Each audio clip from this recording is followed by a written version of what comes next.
farxaday ii tahay maanta inaan ka soo qayb galo daahfurka xogkeediyaha ganacsiga Soomaaliyeed oo maanta u fadhino ee wasaaradda nagu casuuntay ka wasaarad ahaan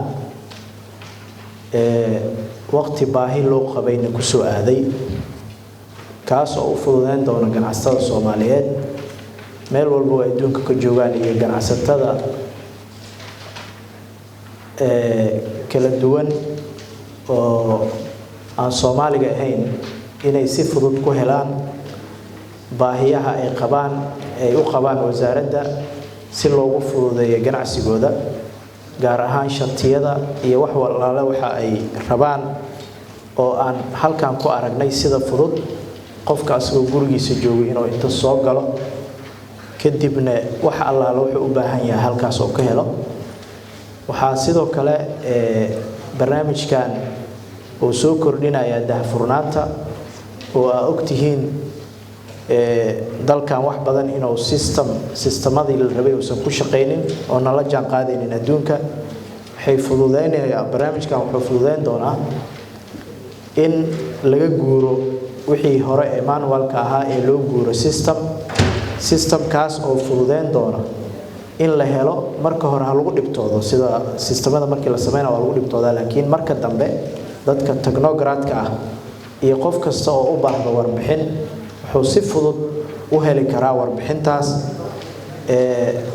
in yar oo kooban ayuu ku heli karaa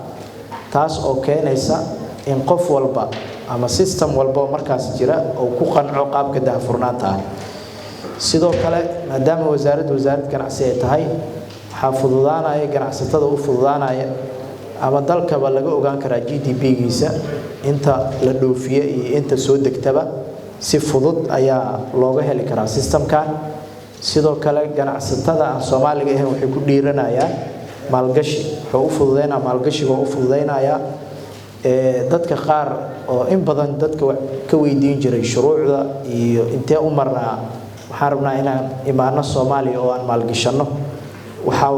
maanta waxa u tahay fursad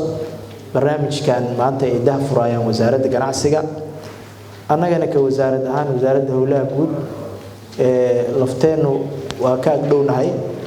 markii maalgashadayaal caalamka ka imaanaya ee dalka imaadaan oo ay rabaan inay maalgashtaan real estate-ka iyo infrastructure-ka dalka albaabkiisa ka soo gali lahaayeen waaye meeshan ayna dalka wax ugu qaban lahaayeen marka waa ku bogaadinayaa bahda wasaaradda ganacsiga iyo gaar ahaan ganacsatada Soomaaliyeed oo aan ogahay duruufaha iyo dhibka ay ku jireen intii dawlad la'aanta jirtay iyo intii dawladda dib loo yagleelayba maanta farxaday u wada tahay dhamaantood inta ka soo shaqeysay inta ka caawisay wasaaradda ganacsiga waa bogaadinaya shaqo bilowgeed waaye maanta mana ahan inta kuma ekaan doonto mar walba waxba soo kordhay adduunka hadda tiknoolajiyadu u gudbay heerka maraya waa ogtiin manualki waa laga guuray systema loo guuray marka waa kaga mahad celinayaa wasaaradda ganacsiga oo garatay inay la jaan qaado adduunka Soomaaliya ay ka gaarsiiso annagoo ognahay dadka Soomaaliyeed inay yihiin dad hal abuurayaal ganacsi ah kana faa'iideysan doonaan dhamaantood waa mahadsantihiin wasaaraddana waa ku mahadsantahay oo ku bogaadinayaa maadaama waqtiga oo aan dib u dhacnay waqtigan iska kooban yahay hadalkayga halkaas aan ku soo koobay billahi tawfiiq